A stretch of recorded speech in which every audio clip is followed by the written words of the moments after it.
The drink, we're clicking to the environment. We're clicking to the environment. We're drinking to the environment. Yes.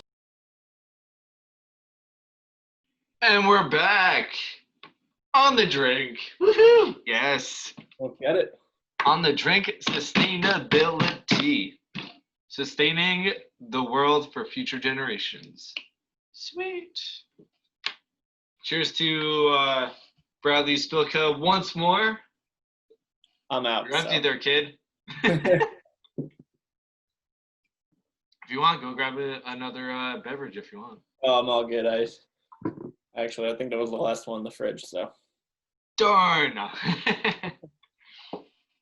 No problem, man. All right, well, this last segment, this last part of the whole show, we're going to be diving deeper into what we called, or actually what Bradley calls on his website, the positive facts of the environment. I paraphrase, but you get the point. So yeah, can you, let's dive right in. Yeah, so what do you want me to start with? Let's start with, what was it? I think it was the 2035, unless we actually just covered that. I think we did. With California, right? Excuse me? With California? With the electric vehicles? Oh, yeah, we got that. That's what I thought. Okay. I just got to, oh yeah, I'm sorry, it's called Glimmers of Hope. Wait, I want to see if I could share this on the screen. And I'm pretty sure I can. I just have never done it in a while.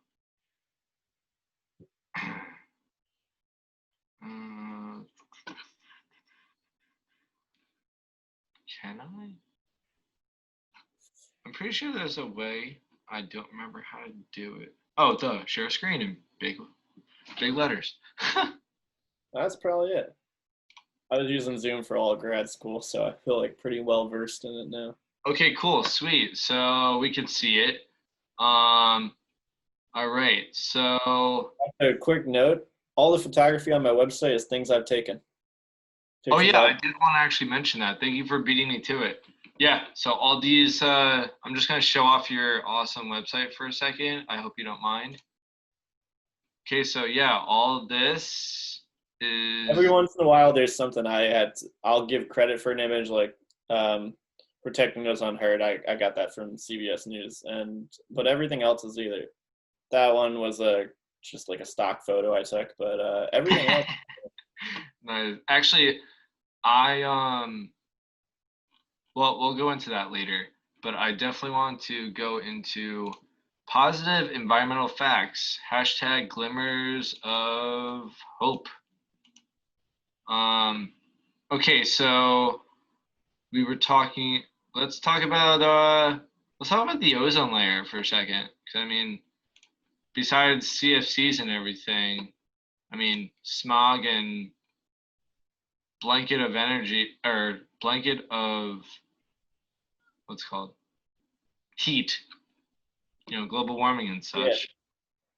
Yeah. Okay, so, I'll let you talk now.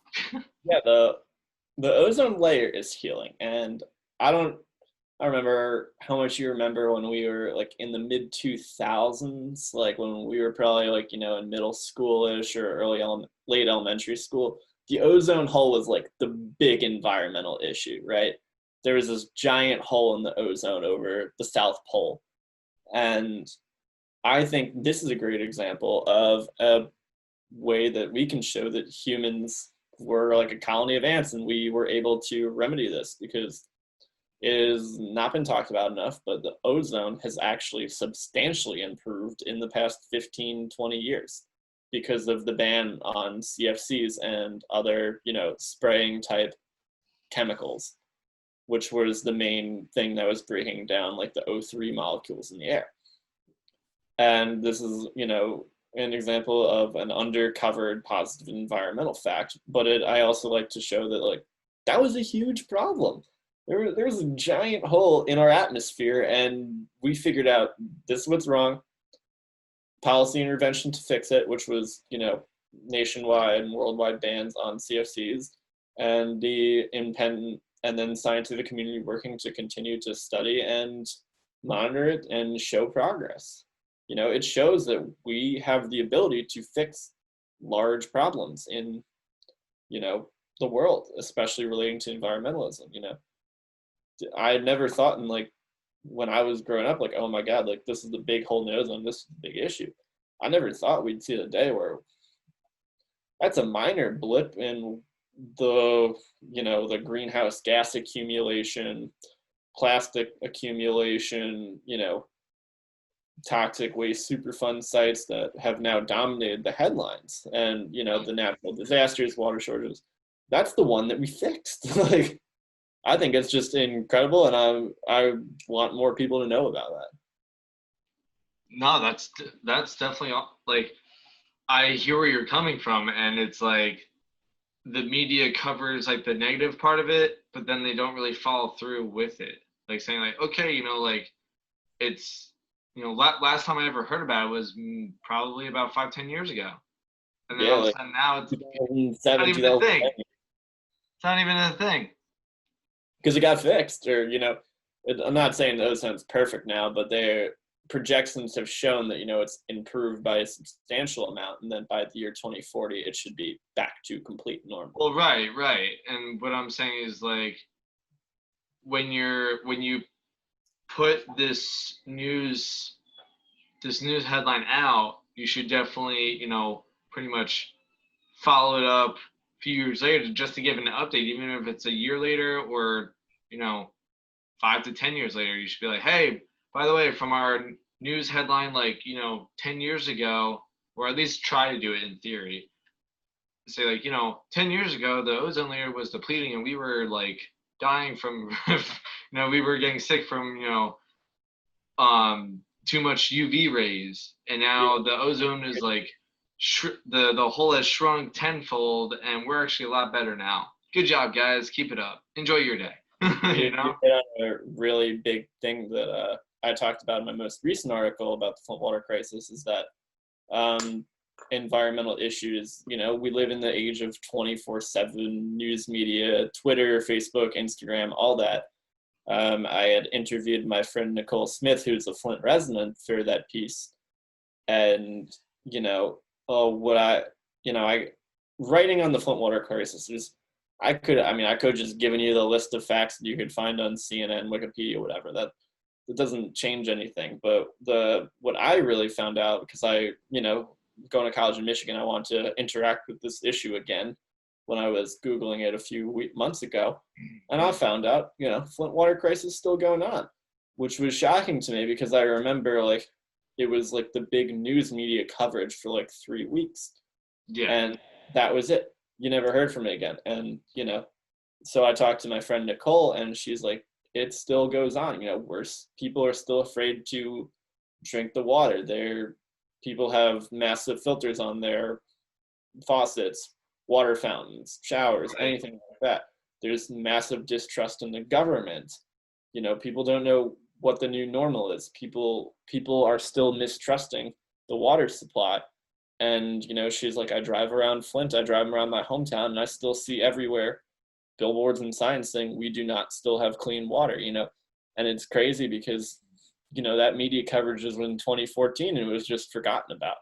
Like right in our backyard, and in the United States, we forgot about it.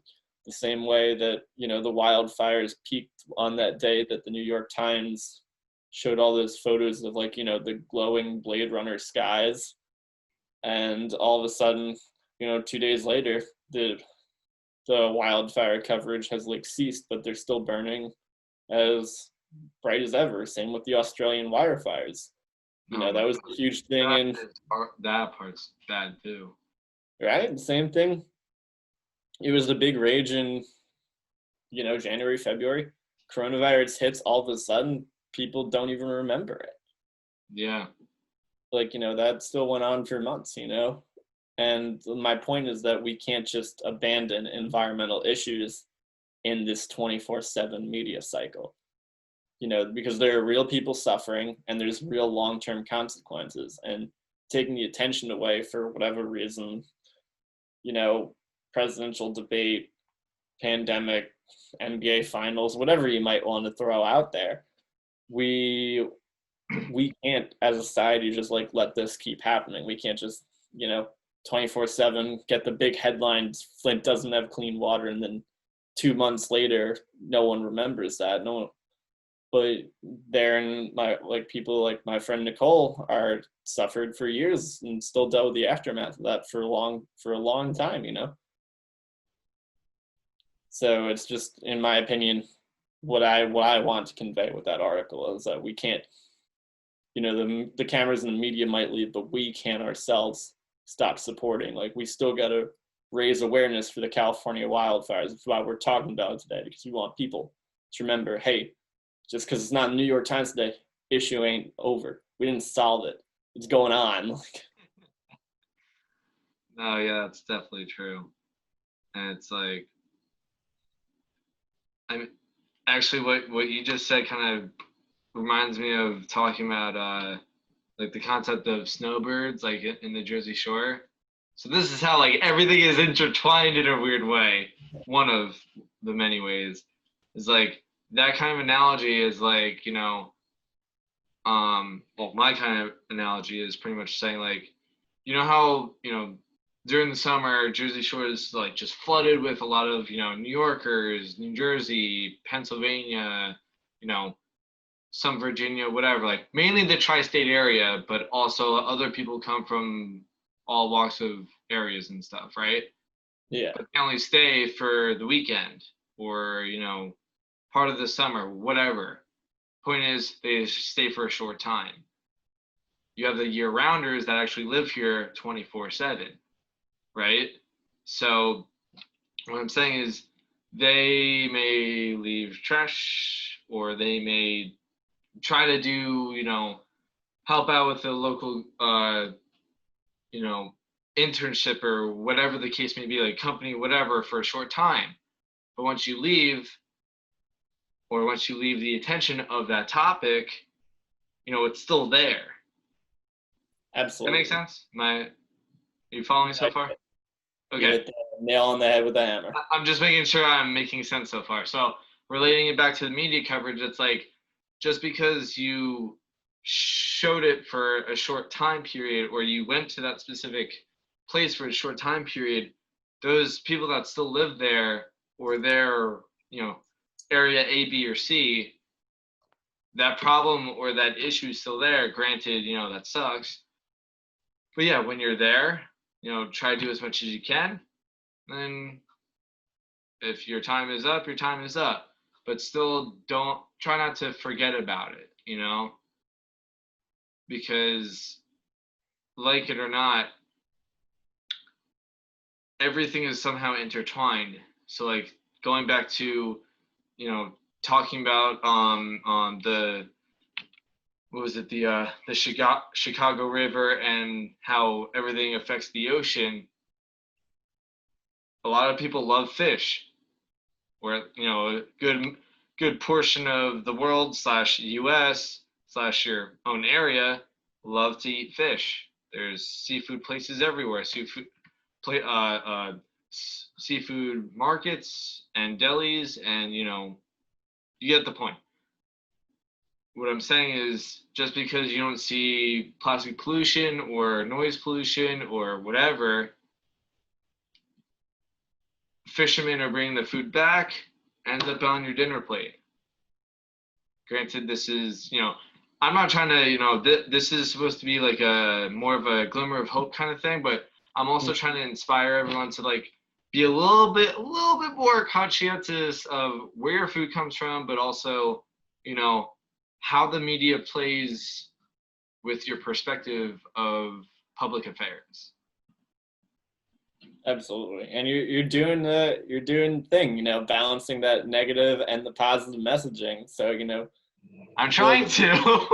You're doing a good job of it. That's the thing, like here we are, we're trying to show like some positive things that are happening, but we're also, not shining that light away on the negative. And, people got to see that we're making progress, but we're not there yet.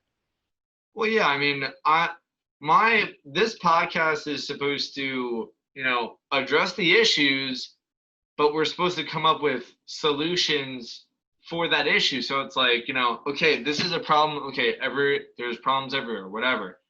But as long as we give people, my goal is to pretty much be like the communication bridge between common public and scientists, or at least I would like to be. But also, I also just want to, kind of inspire and make, education, like I'm trying to make learning about science, or at least, getting involved with science, any kind of related topic of science, a lot more fun. This is definitely my best friend to do that. But what I'm saying is,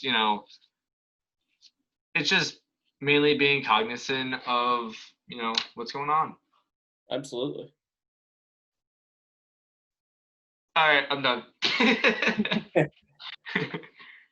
I need more beer now. I went on a short rant.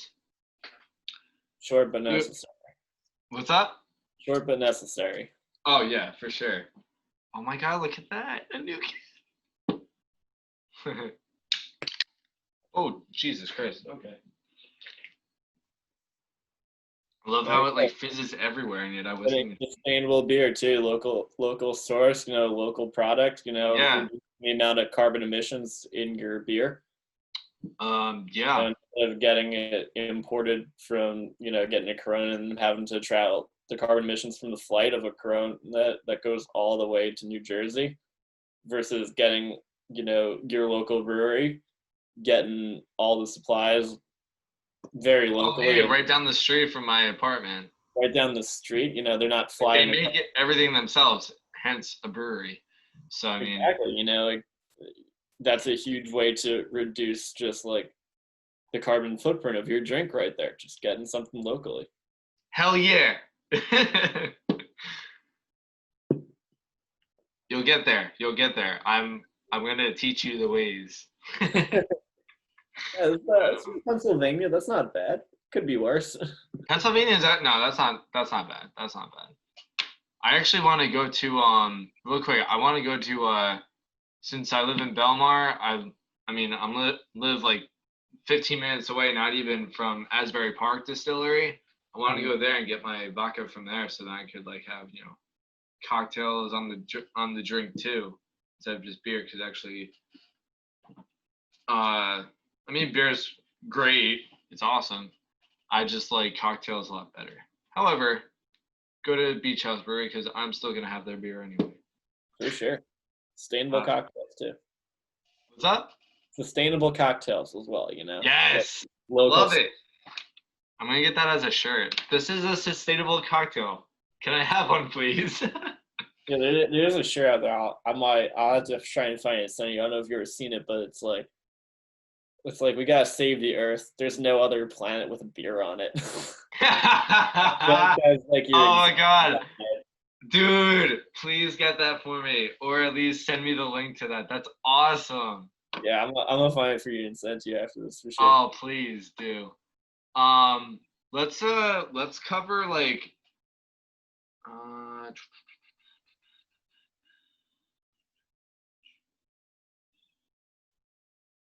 okay, all right. For the next one, another fun fact. We're gonna just go through a couple more and then we'll call it a night. Are you on your page right now or no? Yeah, I can see it. Okay, let's go to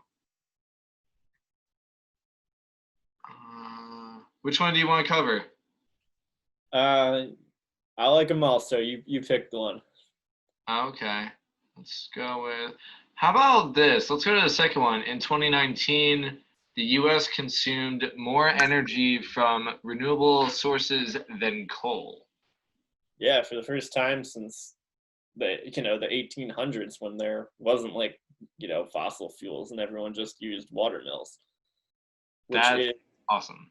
Which is crazy to think because solar and wind especially have made massive jumps over the past 15 years in both technological advancements and economics. Like it's become, because everyone knows how to do it now. The supply chains are more ready to produce wind turbines and solar panels. So all of a sudden, the cost, I think, has decreased by like 100% or something.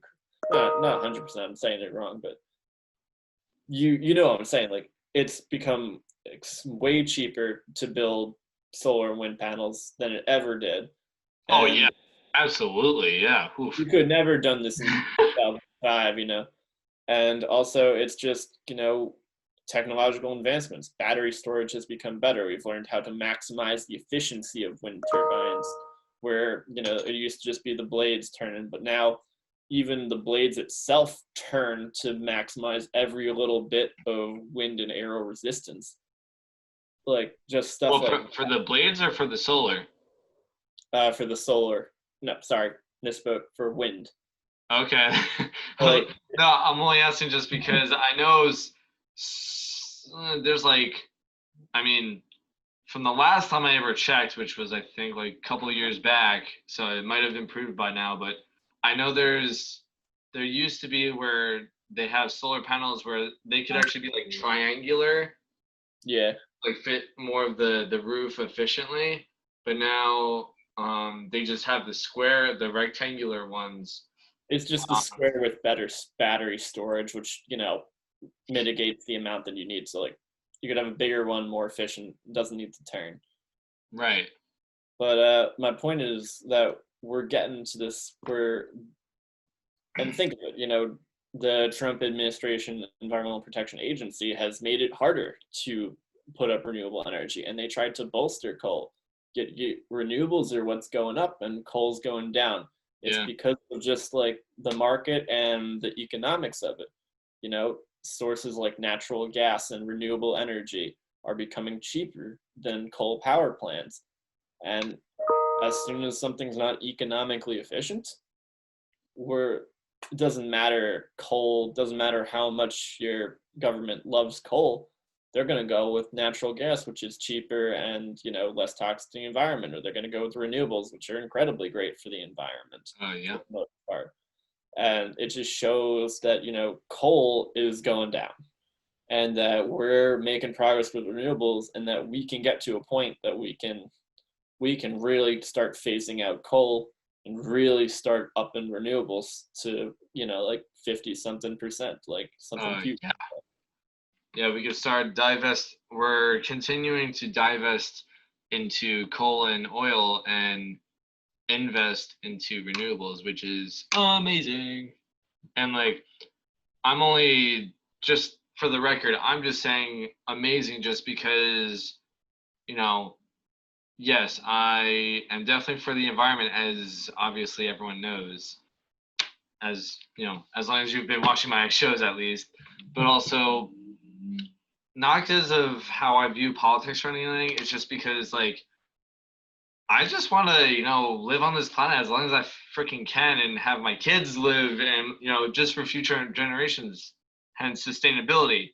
So it's like I don't think there's actually a Netflix series called The 100. I totally shout them out, and I totally recommend watching them just because they actually highlight what climate they indirectly highlight what climate change and pollution did to the earth.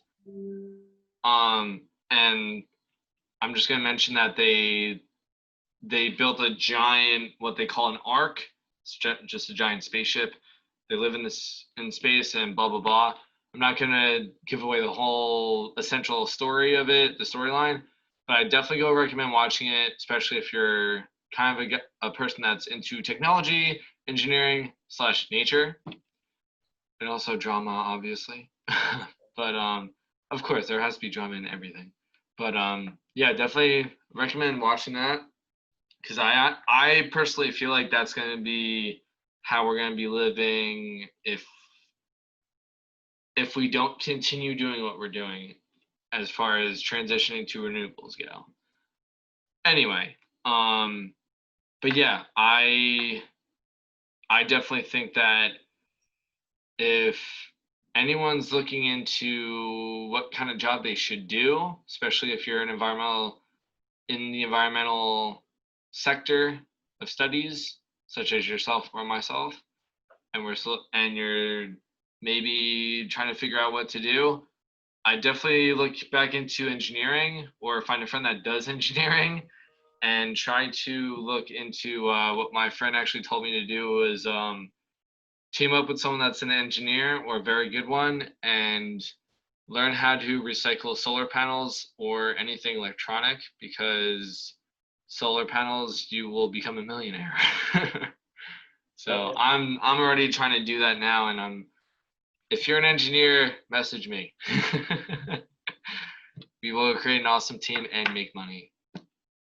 So all right, so well, that's awesome. We're continuing to go into renewable energy, which is awesome. We're divesting into coal and oil. I mean, we need heat to, heat our homes and everything during the winter because no one likes to be cold. What's it called? The manufacturing of wind and solar is definitely going to be, it's still in its embryonic stage. Correct me if I'm wrong. I mean, even wind turbines too, which there's some people, there was a video, and I've said this in my previous episode. I don't know if you saw on Facebook, there was a video of a guy that had the Atlantic City wind turbines in his background. He was like doing a selfie video, and he was like, I don't know why the government is complaining about waste of energy when they have this whole field of fans going and producing its own wind. Dude, I could not stop laughing. I'm like, are you serious right now? Just please look up what that is first, and then come talk to me about that. Oh. Like, I'm not gonna, like, people might say, like, the guy's stupid or dumb or whatever. I just say he's uneducated because that's really what he is. He's just uneducated on what they were. They were just wind turbines in Atlantic City, and they were just spinning a mile a minute. It was great. But I just wanted to share that with you because I thought it was extremely funny. Yeah. Always got some things to learn about that stuff. A little bit. All right, I probably got time for one more. One more, yeah. I assume that you have stuff to do tomorrow, and I have to be up at like 4:30 anyway, so it's cool. Okay. Yeah, it's great. Let's go into. Oh, how about this? Because this has been. It's here. I'm gonna actually share my screen really quick because I want people to see this real quick. All right, so as you guys are watching this, there is a thing because a lot of up and coming startup companies are doing this now, where they're planting 500 million trees, whatever, spanning across their country. Which I'm not, dissing that. That's awesome. Just wanted to mention that really quick. But let's go into. Oh, I'm sorry. And also, Tree Sisters has planted 2.2 million total trees annually. Oh, wow. For the past several years, that's sick. Yeah. I retract what I just said. No, I'm just saying because I've been seeing it on almost 5 or 10 startup companies that just pretty much hit 5 years and they're blowing up now. But yeah, let's go into. I want to go into the 70% marine animal species thing. Yeah, so this one I thought was interesting because I took, and this is, directly cited from Close One, which is a top scientific journal. Oh, is it? All right, cool. I'm gonna check that out. Yeah, it's a real study. And I just took that from the abstract and conclusion and kind of looked at the data a little bit. And what it is they studied in a variety of marine animal species like sea turtles, manatees, whales, among others. And they compared groups, because you've probably seen tracking on sea animals. They got just a little tracker device on them. Yeah, I've seen that on Tracking, like shark tracking apps and stuff. yep, tracking animals, sea animals, which we do all the time. Yeah. They track groups of sea animals who, before and after they received protection under the Endangered Species Act off United States coasts, and they found that tracking groups before and after, they noticed 78% of those groups had significant population growth after the Endangered Species Act, and they gained that protection, and people weren't allowed to, hunt them or fish them or anything like that, which I think is just like a great example of how a policy like that really works. We always say that, oh, like it's just trying to think of it, oh, bald eagle is an endangered species, and they're like, oh, I guess it's protected, and that's all people really know about it. There's this thing called, it's like, oh, they're an endangered species, but that's all we really know about most of these things, or for the most part. Yeah. But people don't know how incredibly effective that legislation can be Hmm.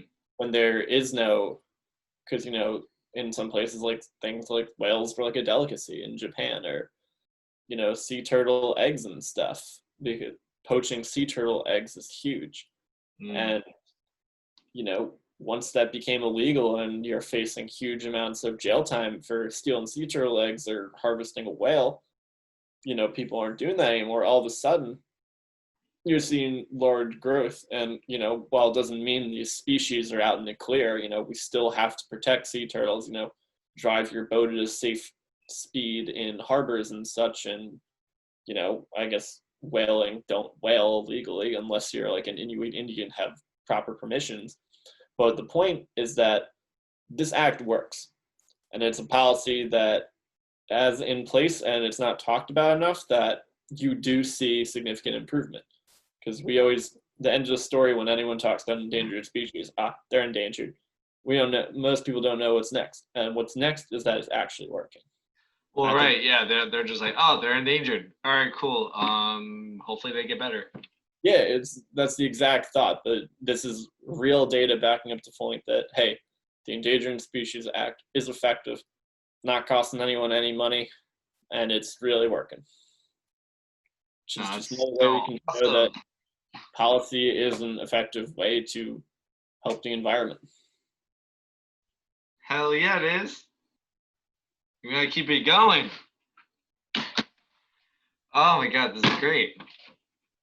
So this is one of the reasons why I wanted you on the show, is because it's nice, refreshing positivity about the environment instead of hearing about freaking wildfires destroying everything or anything else negative. Like I said, we got to balance the messages, and I'm here to provide some of that positive thinking. Life's too short to be Yes. life's too short to be negative about it. So Hell yeah, it is. That's why we are here on the show spreading inspiration to execute for a better environment so we can keep on going to the beach and sunbathing.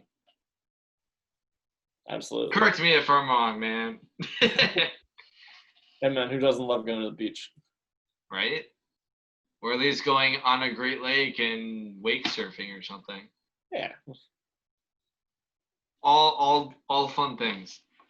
Or even what's it called? Hiking in the Colorado mountains. That's a fun time. that's fun too.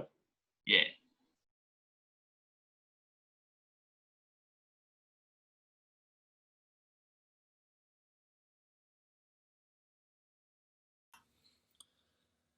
So Ted asked me, what does sustainability mean to me, and what do I do to be more sustainable?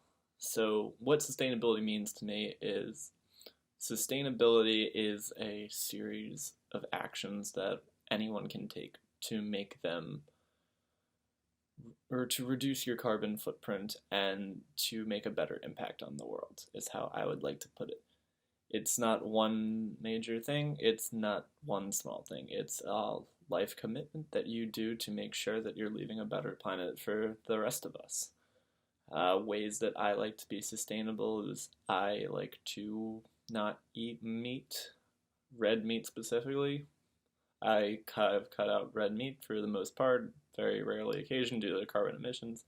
I try and limit my travel via airplane because of that, because of the carbon emissions of that. I have tried to invest in all energy efficient appliances.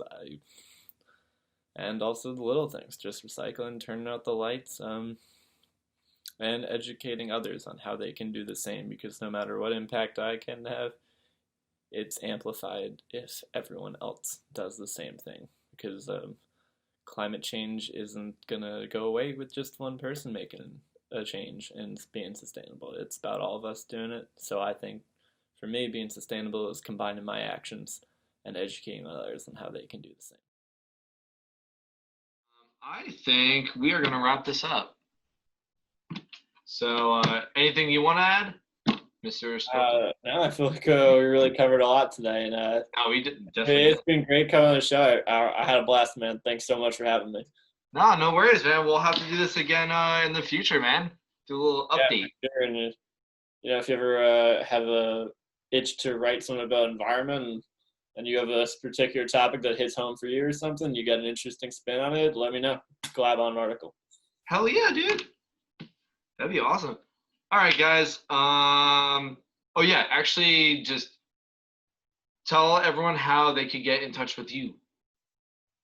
Yes. So my website, to get through the link into it, it's www.startingwithus.org. One word, just 3 words, starting with us. Type in it once. I'm on LinkedIn, Facebook is Brad Spilka, and I'm a pretty easy guy to find. I've actually, anytime I've looked up my name, you look at my name on Facebook, Instagram, anything, there's not a single person who shares my name, so it's hard to One of a kind. I think so. Awesome, man. All right, guys. Well, check out Bradley's website. He just said it, and I'll also have the link in the description below.